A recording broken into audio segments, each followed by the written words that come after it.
So just as a reminder, I would encourage you to ask questions if anything comes up.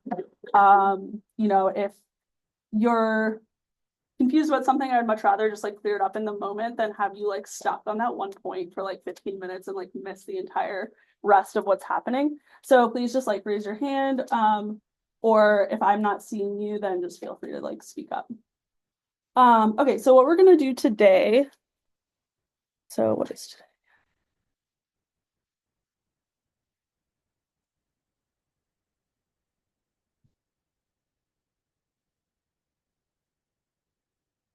So today we're going to talk about the real numbers and sets, and we'll probably start talking about functions as well.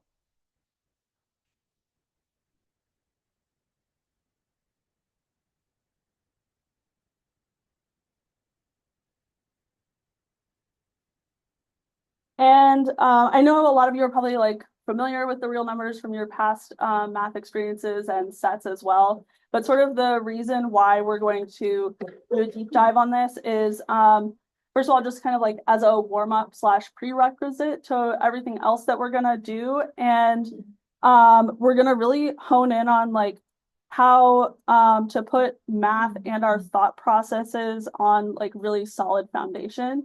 So I'm going to try and be really clear about like what our starting point is and what we're going to be assuming. And then we're going to like build up in a rigorous way from there. And one thing that we'll see is that like in math, we use language in like a really precise and exacting way. It's like obviously we're speaking English, we're using the English language, and in everyday sort of speak, we use words in sort of like a flimsy way where it's like open to interpretation, and you could like think about what a text or something is saying from a lot of different perspectives. And in math, it's going to be a lot more precise, like what the meaning of specific words is going to like be exactly as is written. And the reason for that is so that we can like make arguments and figure out what is true in math. Okay, so let's start with the real numbers.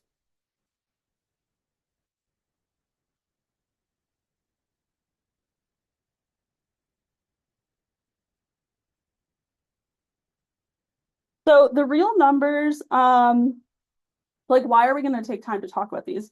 So the first thing is that calculus, like fundamentally, is the study of functions of real numbers. And so it'll be good for us to have a good understanding of what these things are and a few of their key properties. One caveat that I'll say is that giving like a truly formal definition of the real numbers is actually kind of difficult. And if that's something that interests you, then I can like point you towards sort of like how that's done and some resources. But this is going to be one of the things that we're going to take as input for this class. Like we're just going to assume the real numbers exist. They have a couple of properties. And then we'll move forward from there. So like what we're doing here is we're just trying to get a good feel of how they work. So let's just write down some examples of real numbers. So I think sort of the most natural examples are just like the whole numbers. So 1, 2, 3, 4, and so on. These are all real numbers. We also have 0 is a real number. And we also have the negative whole numbers, right? So we have -1, -2, -3, and so on. Okay, so these are all part of the real numbers. But then we also have more complicated types of numbers. So there's also, of course, fractions. It's like 1/2, 2/3, 17/5, and so on. So, we can write any fraction we want, and that's also a real number. And then another flavor might be like decimals. So this is like another way to represent real numbers.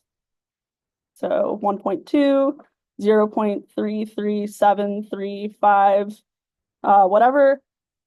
And then there's like some other sort of like favorite real numbers that people bring up. So like pi is also a real number, as is e. you remember this from past courses you may have taken, and like also things like square root of 2 or like the cube root of 50, things like that. Okay, so these are all examples of real numbers that we've seen before. And each of these subsets also has a name. So for example, these ones are called the integers. And these ones are called the rational numbers.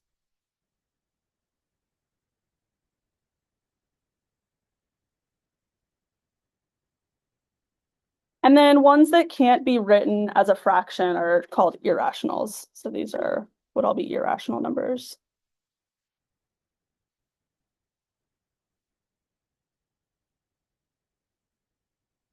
And in order to make it easier to talk about these sets, we'll give them names. So like the set of real numbers, we'll denote this by R. And mathematicians usually use this funny font, which is called like Blackboard Bold. So you put like 2 lines for the vertical part of the R. So this is just like notation for the real numbers.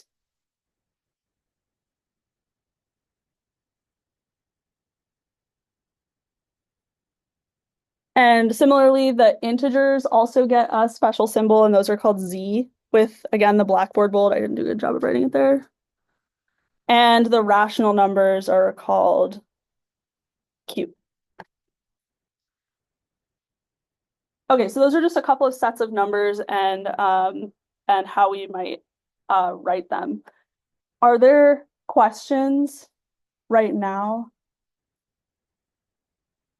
Okay, so I'm going to give you 2 descriptions of the real numbers, just to kind of think about how they work. And you're welcome to, if you like one more than the other, whichever one you connect with, you can think about that. And you can also think about like, why are these 2 descriptions the same? So the first description is going to be sort of an algebraic one.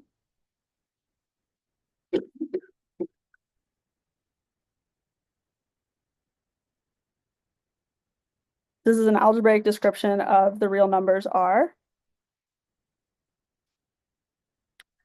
And this says that a real number is any number that's given by a decimal expansion, and that decimal expansion could potentially be infinite. So a real number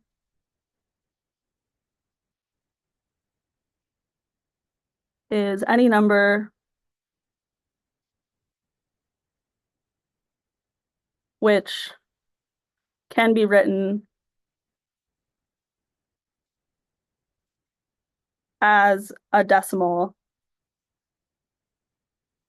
expansion. And I'll say that that expansion could be infinite.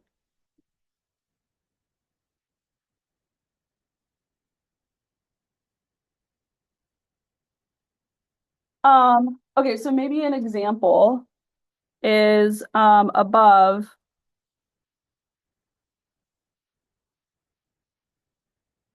we had pi written, right? And we all sort of know that you can approximate pi by starting to write down digits and decimal expansion. So we might have like pi is equal to, or like, okay, so I'm going to write approximately because I'm only going to write down finitely many digits. So 3.14159, and that's as many as I know. Which is honestly like shameful for a math professor. I feel like I should be able to rattle off like 20 of these or something, but okay, so that's pi, and you can write it as a decimal expansion. And of course, like fractions and other numbers you also can represent as a decimal. Okay, then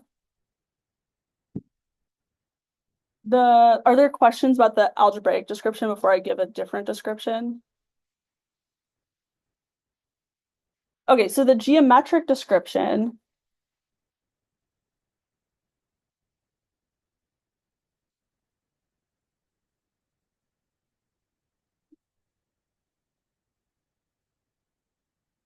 is that a real number is any oriented distance on a line. So I'll come back to the word oriented. Let me just get this written down.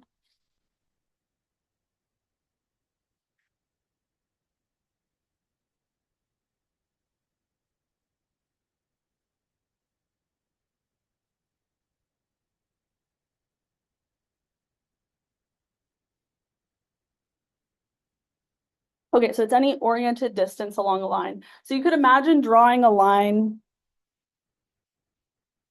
and picking out 2 points on it, let's say P and Q.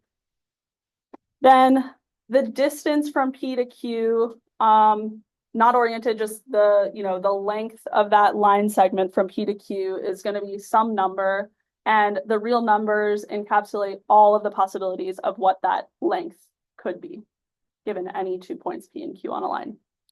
So then the oriented distance is, we're going to pick a direction on the line and choose that to be the positive direction. So I'm going to, like, the convention is just to pick, left to right to be the positive direction.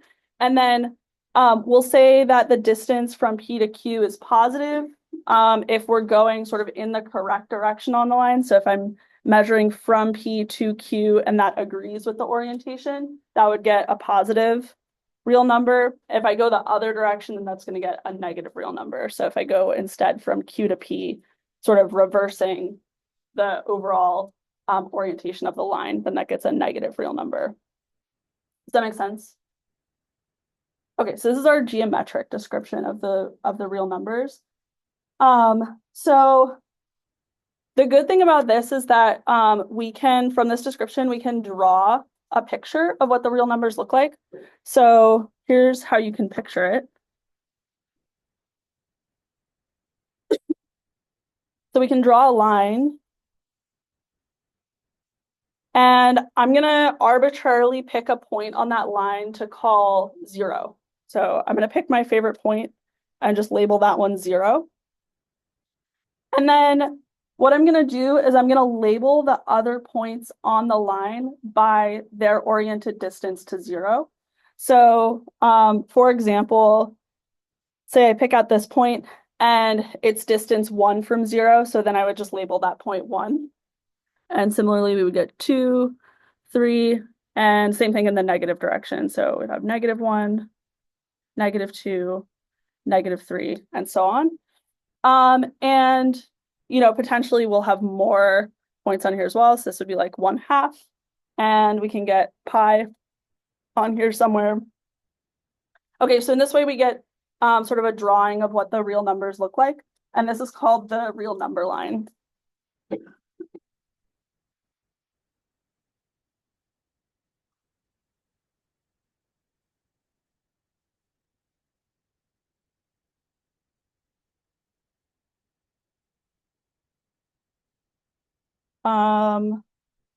Okay, maybe I'll pause here for questions. Yeah. For the first definition, the algebraic description for integers, would that just be like 0.0, or like how would the integer do it? Yeah, you could write it as like 2.0 or something like that. Yeah. I would also just consider an integer to be, yeah, I guess just thinking of it as like 2.0, I guess you'd have that decimal expansion. Yeah, good. Other questions? Yeah. Are your notes going to be posted on the class board? Yes. Yeah, I'll post these. I usually do it like once a week, but if you want the notes from a particular day, you can just email me and I'll post them. I'll just update it that day. Yeah. Good. Anything else? Yeah. On the earlier page, you had like the language with such numbers and some stuff.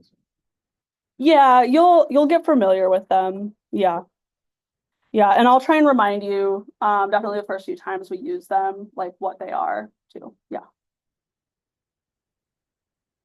Okay, so I'm gonna give you 2 like key facts about the real numbers, and we'll make an argument just based on these definitions as to why these facts are true. So let's do some key, I'll call it key features of the real numbers are. Okay, so the first one is that between any two real numbers I pick, there are infinitely many other real numbers.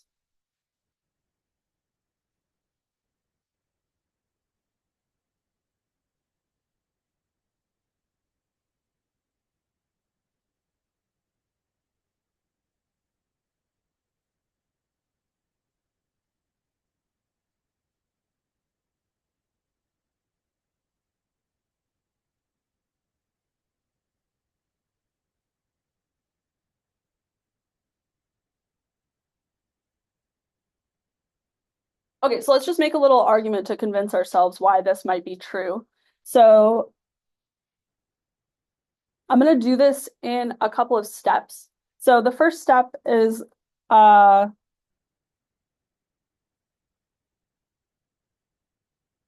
let's just convince ourselves between any two real numbers, there is another real number, right? So let's say between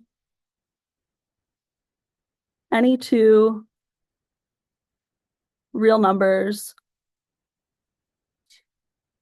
and I'm going to call those two real numbers A and B. So those are just going to be stand-ins for potentially any real number. Between any two real numbers A and B, there is another real number.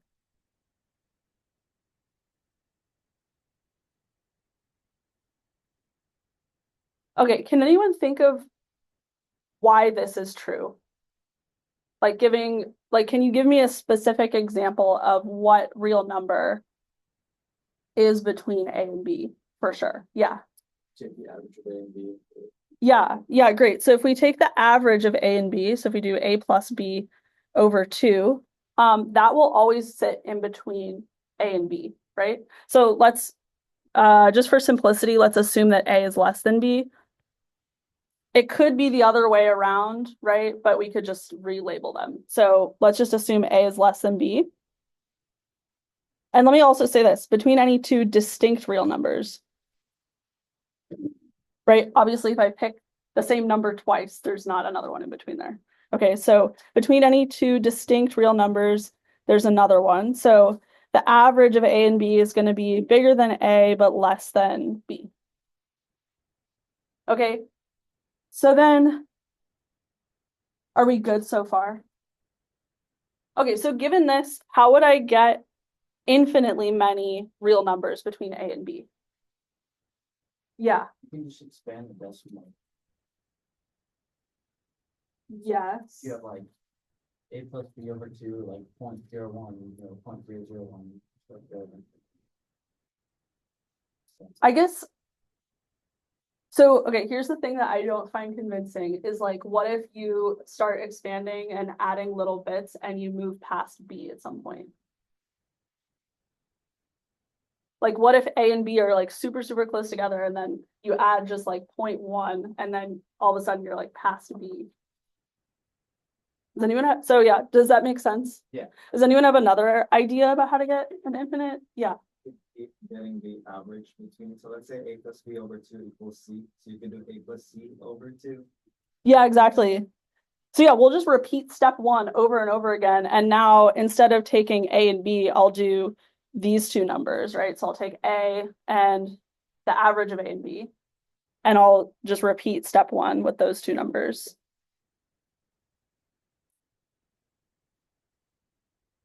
So like maybe I'll draw just a picture. So if this is our real number line, and here's A and here's B, then we took the average of A and B and we got A plus B over 2, which we could call this C.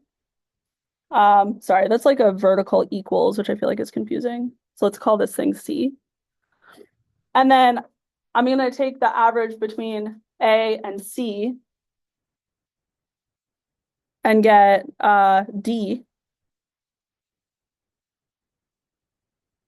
And then I can just keep going. So I get another average here and another one here, and so on. So yeah, that's one way to get infinitely many numbers between A and B. Okay, are we convinced by this? Okay, so what is our takeaway from this? So I think like one takeaway that I have from this is that between any two numbers, you can just zoom in infinitely far. So like it's kind of like if you imagine Google Maps, you can like zoom in on whatever you want, but it's like you never get down to a point where you like can't zoom anymore. It's like you can just keep going smaller and smaller and smaller. So maybe I'll write that.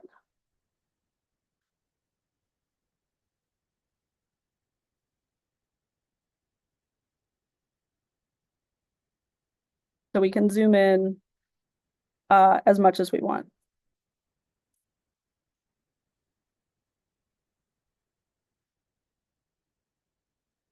Okay, so if we can zoom in as much as we want, like, can we zoom out as much as we want as well? And the answer is yes. So here's like the second key fact, which is that given any real number, there's always a bigger one. Or like if you want to think about the negative of that statement, there's always like a smaller one. So given any real number,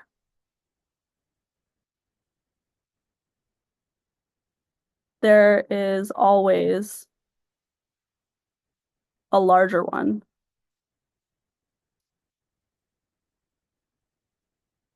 Okay, so let's say my real number is called A. How would I get a real number bigger than A? Yeah. A+1. Yeah, you could just do A+1 and then continue on, A+2, A+3, and so on. So let's let A be a real number.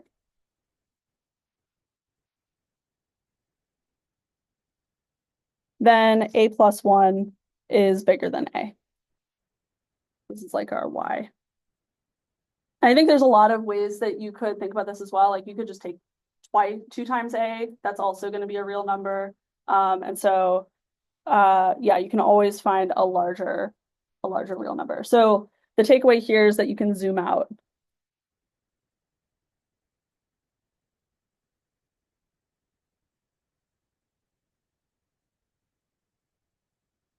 as well.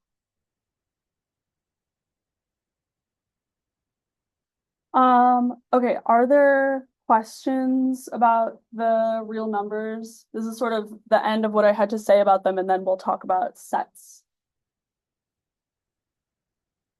Yeah. Yeah, so infinity is not part of the real numbers, yeah. Yeah, so I think we could, like, just going back to the two descriptions, like, if I pick 2 points on a line, the distance between them is always going to be like some finite number, even if it's really big. Other questions?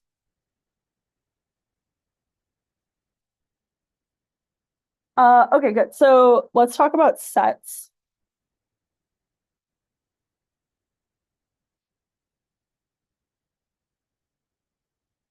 So we're gonna take a second to talk about these because this is sort of like the language that modern mathematics is built on.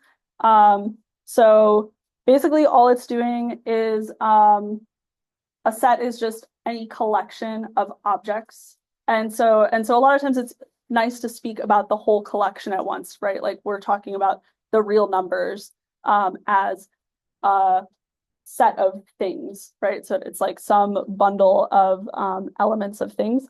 So let me just write down a definition.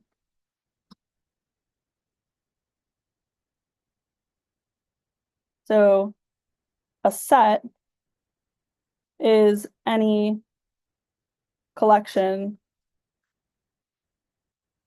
of objects, and the objects are called elements of the set.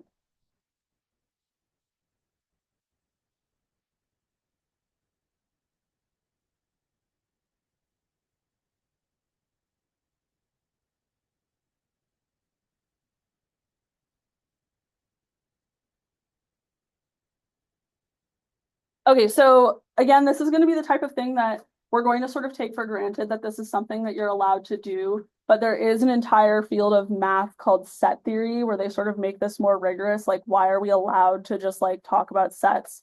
And it almost like veers into like philosophy in a way because it's like We're just really getting into the nitty gritty of like, how are these things constructed? So we're just going to take this for granted. So here's some examples of sets. Okay, so the example that we've been talking about today is the real numbers. And then we also had the integers and the rational numbers.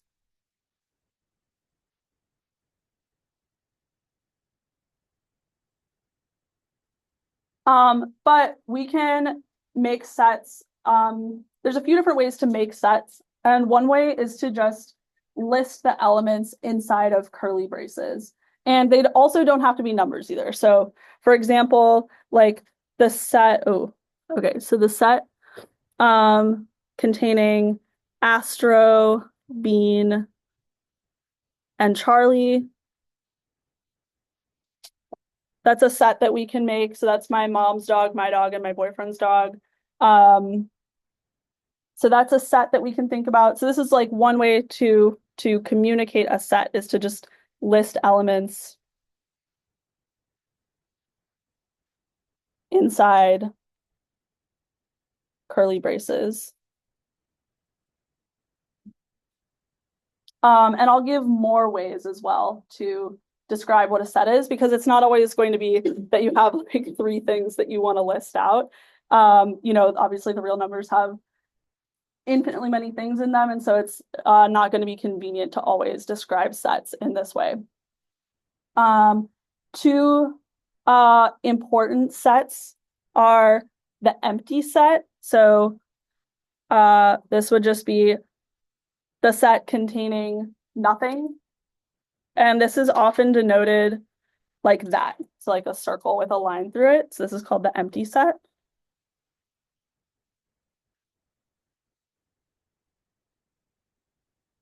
And another type of set that we'll encounter is called a singleton. So that's when you have a set that only has one element in it. So let's say I have the set containing the number 20. That's called a singleton.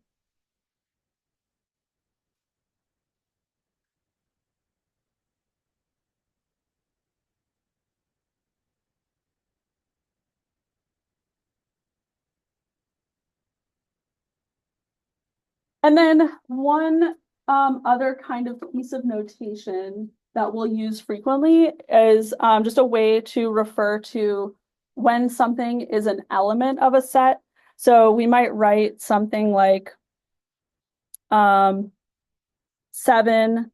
and use this weird symbol that looks like an E. So I'm going to explain what this is. So this just is read as 7 is an element of the reals.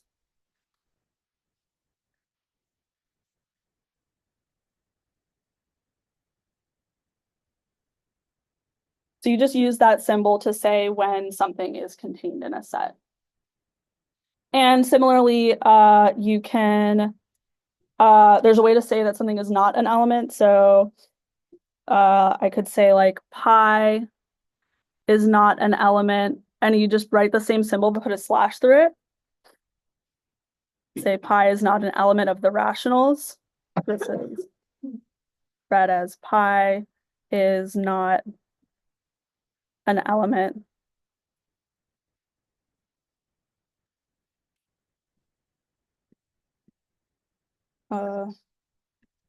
what the heck? I don't want to do that. Okay, sorry about that. So pi is not an element of the rationals. Okay, so these notations are just kind of like shorthand for that entire sentence, and it's mostly just convenient to use it so you don't have to write out that whole thing every time. But this is just like how you might read it in your mind if you encounter that kind of a statement. Okay, are there questions so far about sets?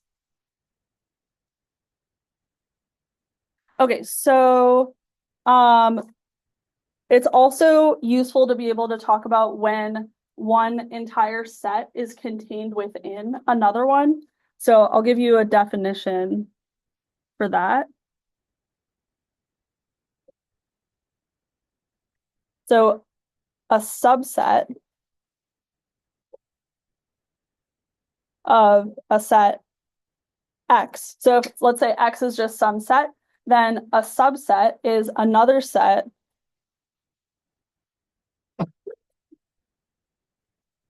Y, which is fully contained inside of X.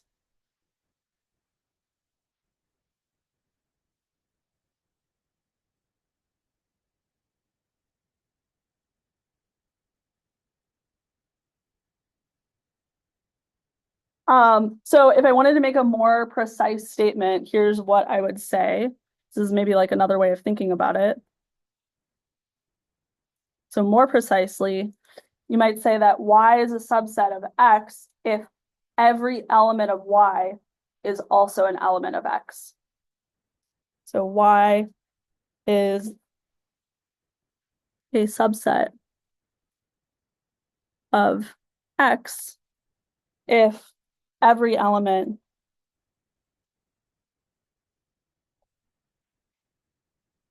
of Y is an element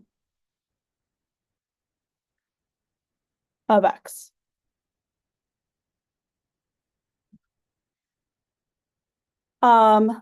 Okay, so there's ways to picture this. So people often draw sets as just like blobs, and you can sort of like draw their relationship to one another. So for example, in this situation, if Y is a subset of X, so if this is my set X, oh my gosh, sorry guys.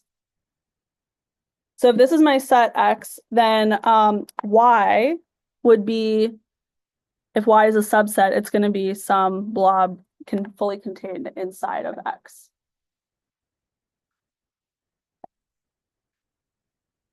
And it could be, so like one possibility is that Y is equal to X, and you'd still say Y is a subset of X. So how this is written, so this is just like some more notation. You write this symbol, Y is a subset of X.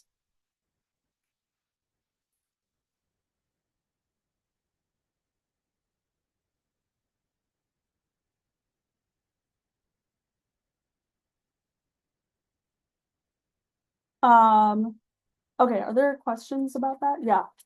In that case, you say that, like, when Y is a simple vector, you say that Y is also an element of X, or is it just the elements of Y? Yeah, this is a good question. So the individual, when you use the word element, it just refers to an individual thing inside of your set. So if you're looking at something like Y, which is like a whole collection, you wouldn't say Y is an element of X. Okay, but now I'm going to say something that might cause confusion. So your set could contain sets inside of it. So for example, so I'm going to make this is going to be a horribly confusing example. So let's say X is equal to the set containing 1, 2, and the set 1, 2. Okay, so now if Y is equal to 1, 2, Y is both a subset and an element of X, right? Because here, Y is an element, right? One of the individual things inside of X is equal to Y. And it's also true that every element of Y, all of the individual members of Y are also inside of X. Okay, so this is in this case, Y is an element of X and Y is a subset of X.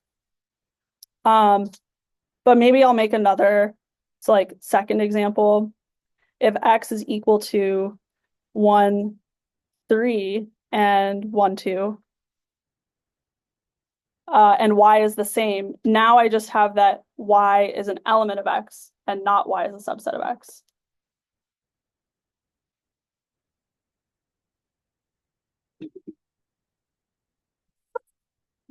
Makes sense. Because in this case, like,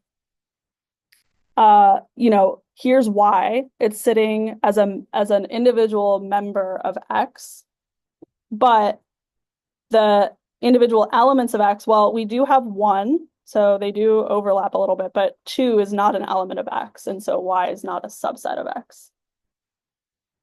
Okay, was this clarifying, or did it just make it more confusing? It's okay. Okay, so great. So okay, so that's a little bit about some sets. So here I'm going to give you ways to make sets like sort of more efficiently than just listing out the elements. So here's like some ways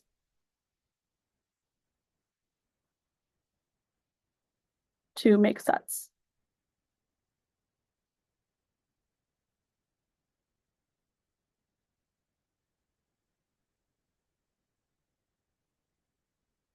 Okay, so let's say I have a collection of numbers in mind, and let's say it's going to be a subset of the reals. So I'm going to define a subset of the reals based on some condition. So for example, I might be thinking of all the numbers that are even integers as a subset of the real numbers.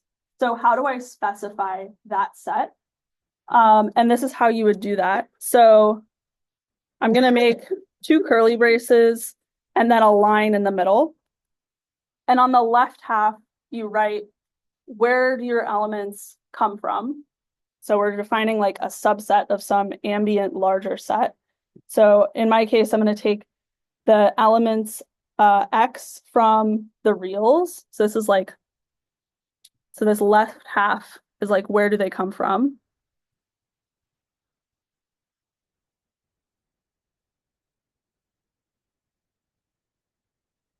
And then in the right half, I'm going to write my condition. So for the example that I had in mind, I would write X is an even integer. So in this right half, you just put in some condition, a condition. Okay, so this set specifies, so yeah, like what are elements in this set? It's going to be any even integer from the real numbers, right? So how do you read this thing?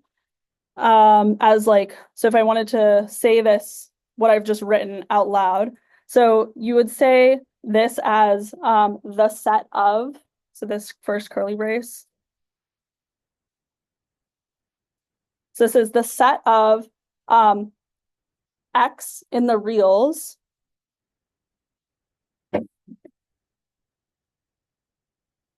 And then this line is read as such that. And then you just finish with whatever the condition is. So X is an even integer. So this is like how you read this whole thing. Okay, so if you have a set in mind of numbers that you want to make, then what you need to do is say like, okay, where, like what sort of like ambient set are these elements coming from? And then what is the condition that isolates the ones that I'm interested in? So let's see some more examples. Maybe let's do an example before questions. So here's another example. I might take the set of real numbers X such that sine of X is equal to 0. So this picks out the set of solutions to the equation sine of X is equal to 0. So this is like the set of solutions to the equation sine X equals 0. And let me give maybe one more example. So like another way that you might phrase a condition is to say, so let's again take a subset of the real numbers such that our x's are greater than 0, right? So you could use inequalities as well to make a condition. So this would be the set of positive real numbers.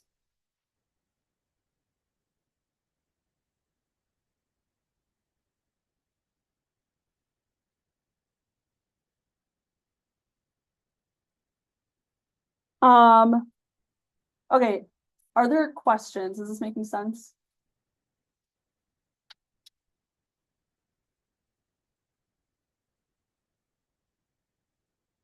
This is like a way if you have, so in our case, like the ambient set is usually going to be the real numbers, but you could take, for example, the integers or anything in this left half and then put in whatever condition you like to sort of pluck out from that set whichever elements you're interested in and put them into a new set. Okay, so one type of set that we're going to be dealing with often is called an interval. So let's take a moment to talk about those. So an interval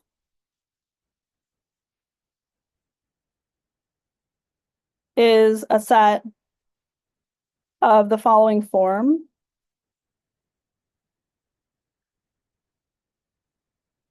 So there's a bunch of options. So let me start with this one. So let's let A and B be elements of the reals. So A and B are just going to stand in for potentially any real number. So then one type of interval is written like this. So, and that's sort of pronounced as the interval from A to B. And here's how it's defined as a set. So this is the x's in the real numbers such that x is between A and B. So A is less than x is less than B. And this is called the open interval from A to B.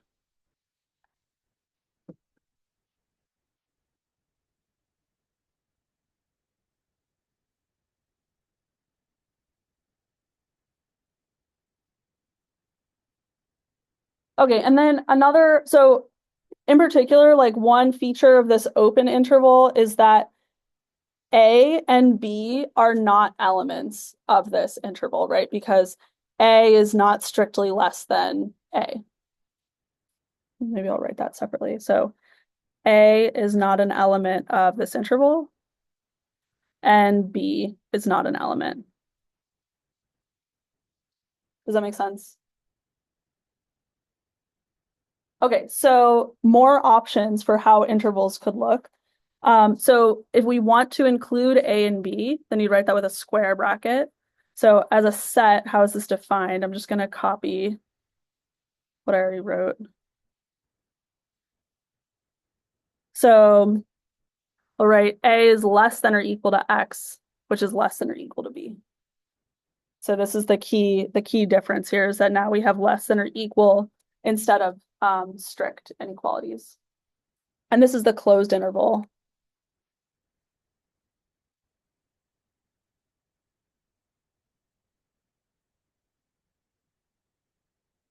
From A to B. Okay, and then similarly, you have like a mixed match version. So you can have a half open, half closed version. So you could do from A to B closed or A to B like that. And the notation means exactly what you think it is. So for this one, A is not contained in the interval, but B is contained in the interval, and vice versa for this one. A is contained in it, but B is not contained in it. Okay, so these are called half open and half closed.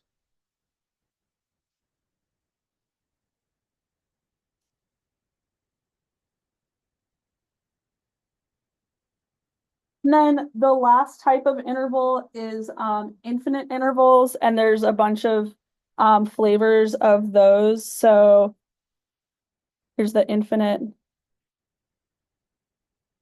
ones. So we have And here we will use, so even though infinity isn't a real number, we will just use it to, as like a piece of notation for convenience when we're talking about intervals. So, for example, we might have the interval from a to infinity.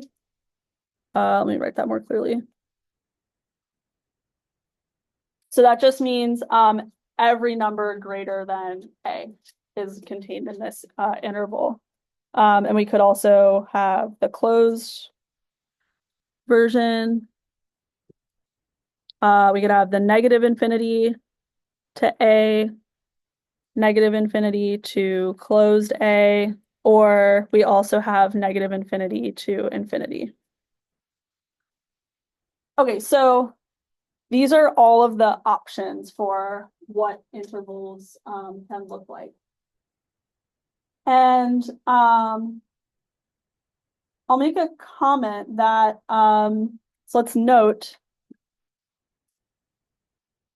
that our intervals could potentially be empty or singletons, right? So these could be empty or singleton. So for example, if I wanted to make an empty interval, I could just put the numbers in the wrong order. So I could put, for example, like the interval from 1 to 0. There's no numbers that are bigger than 1 but less than 0, right? So this is empty. Another way to make an empty interval would be if I just put the same thing twice here. So there's no numbers that are strictly between 1 and itself. And then singletons, if I wrote the closed interval from 1 to 1, the only element of that set is 1, right? So just to be super clear, this is the empty set and this is the empty set. And the last thing about intervals is that we can draw these in the real